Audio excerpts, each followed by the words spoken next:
Welcome to the Boys and Ivy Chicago Cubs podcast. Hey, what's up, everybody? Welcome to the Boys and Ivy. I'm your host, Jason Mead, alongside my son, Mr. Parker Parkchop Mead. What's up, everybody? And we want to thank you for tuning in to today's show. We are a father-son podcast bringing you nothing but Cubs news, Cubs scores, Cubs highlights, and everything we love. And that's the Chicago Cubs. And the best way you can get us to help us grow this show is by smashing that like button, smashing that subscribe button, comment anything that we yak about on this show, and what your thoughts are. So leave a comment below in the comment box, and we'll get back to you, and we'll see what you got to say. But we want to thank you for tuning in to today. Parker, what is the bobblehead of the day? The bobblehead of the day is hey, Jason Hayward. Hey. The best in-game speech of all time. 2016 during a rain delay. That guy right there brought the team together. We come back and thump them Indians right in the gourd and win our first title in 108 years. This weekend series, we played not this weekend, it's this week. We had a 5-game, huge series against the Milwaukee Brewers. And Cubs put together an all-around a pretty good series. What do you think, Park?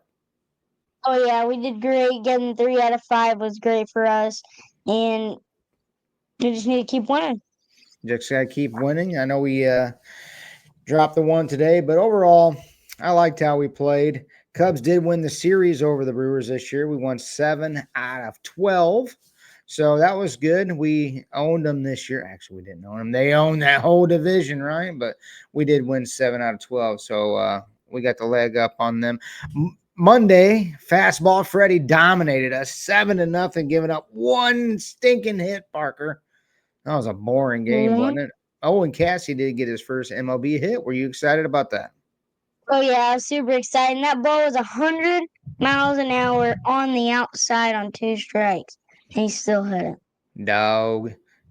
Tuesday, the Cubs did sweep the doubleheader, winning 6-4 and 4-1. Owen Caissie was a dog again. What did he do that game, Park?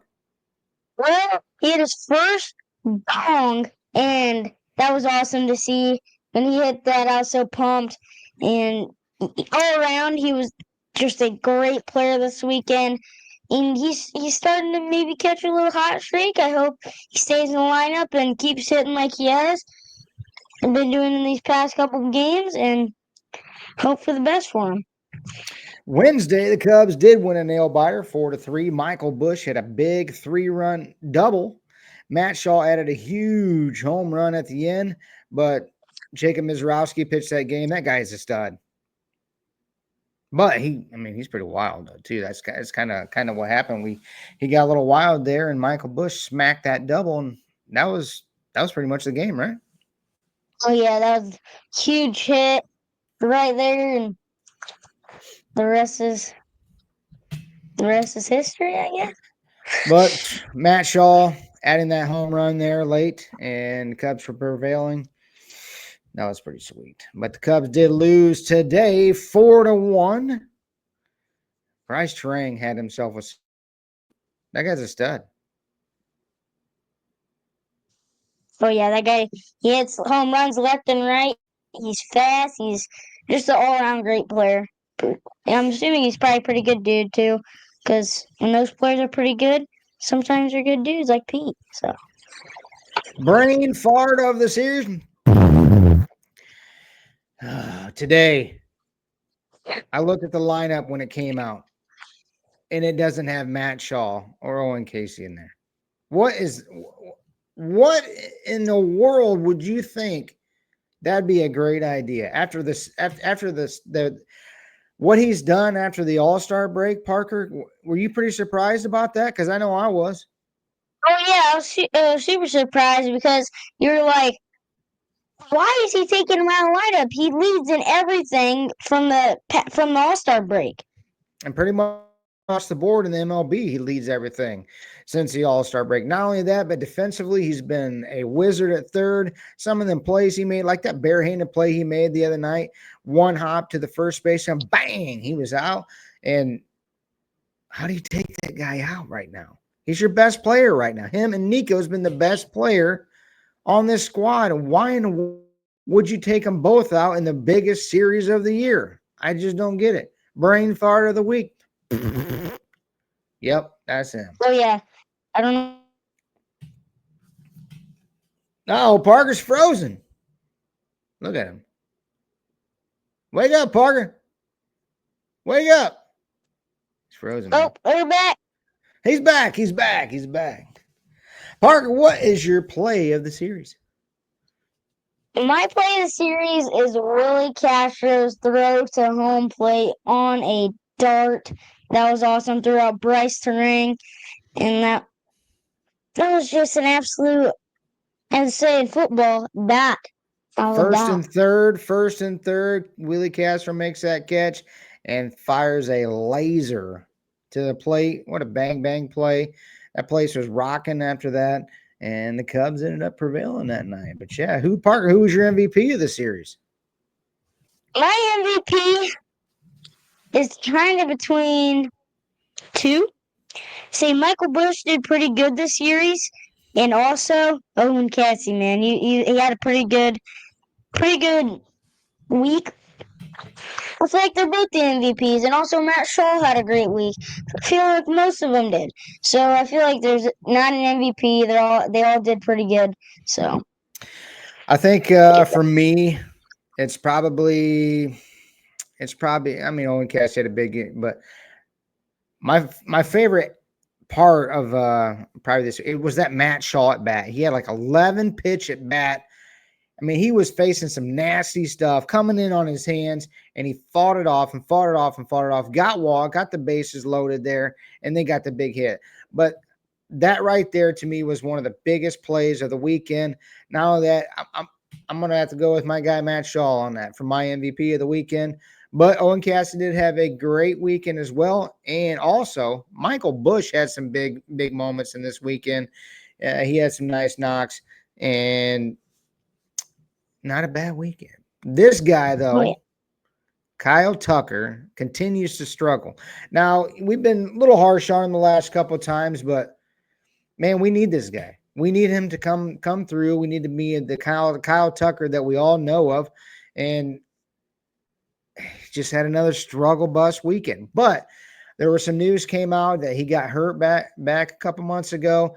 And when he was sliding in the second, they said he had a hairline fracture in his hand. Why in the world we keep running him out there? If he's hurt, just let him sit. We were doing just fine. We won 3 games without him. They were just fine. But no, we go and plug him back in. If he's hurt, put him on the IL. We can bring up Moises Ballesteros like we talked about in the previous podcast with Kyle Stanley. Do you agree?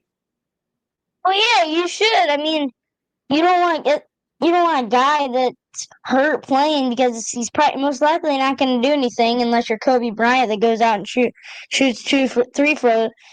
Oh my gosh, free throws with torn ACL. But I mean, I feel like that's just a bonehead play almost. I mean, he's hurt. Take him out. You don't want to hurt him even more. Just let Caissie do the work. He's been doing pretty good. Even right field, he's making some great plays. So why not? Keep him in there. You know, maybe he needs a reset. Maybe he needs a couple weeks off here to let that heal up. I mean, it's got to be hard hitting major league pitching if your hands hurt, and for whatever reason though, all the rollovers to the first base side, it's been insane. And today I tweeted out that, man, why can't he just shoot the ball the other way? I don't know what's going on. Why? I mean, he pulls everything for one, but he's just been rolling over everything. And it has to do something with the injury, but I don't know why we keep on running him out there if he's hurt. Let the guy sit and rest, and we're going to need him in the playoffs because Kyle Tucker is a World Series champion. He's one of the best players in the MLB.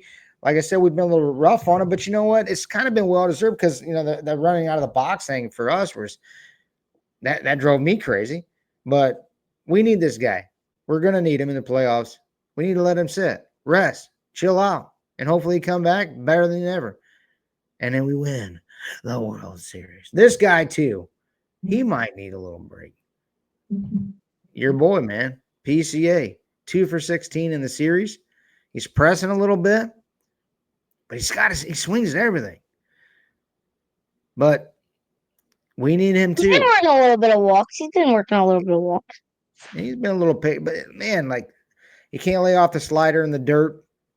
I mean, early in the count, man, you should be gearing up, looking for fastball. Just wait on a fastball, because they're not throwing you any fast early in the count right now. They're spinning them up there in the dirt because they know you're going to swing at them. Just sit back and wait on a fastball. The thing that I hate the most is he'll take a fastball low, and it's a strike, and then he'll swing at something in the dirt. It's like, come on. And I'm not in the major leagues. It's hard. I know it's hard, but it just, just be a little bit more patient at the plate. But we need him too. He hasn't done a lot since the All-Star break. He started showing signs the last series that, he was coming on a little bit, but I think he's just pressing a little bit. Maybe he needs a reset day, but I don't know. We'll see. Cubs Angels, they head out to LA. Angels lost 4 out of 5. Parker, this is a series we gotta sweep, right? Oh yeah, we need to sweep them right now. That would be great for us. We're, I think, 2 or 3 games up on the wild card right now. Up on the, who's right behind us? I can't remember. I think Padres. But we just got to keep pushing and win some more games and keep right there at that first spot. But even if we drop down to the 2 spot, we're still good. We're making the playoffs. Yeah, and I think we face the Giants after that, and then we go to Colorado, and then should be bombs away in Colorado. Hopefully we go out there and we go on a road trip and we just stockpile some wins, make a run back for that division title. And I don't know, we'll see. Tomorrow is the Ryan Sandberg Memorial, 9:30 to 12. It will be on the Marquee Network. They're going to do it there, right there in the Gallagher Way. And one thing cool about it, Rhino was always a giving person, and all the family wants you to do is, it's a free event, 9:30 to 12.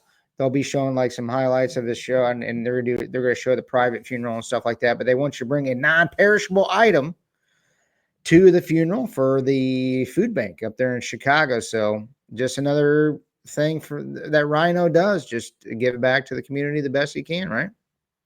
Yep. I mean, I wasn't around when he was playing, but you've always said that he was a great person. And even watching some of the stuff that on TV now, he still was a great person. And I hope that funeral goes really well. And it sucks to lose a guy like that.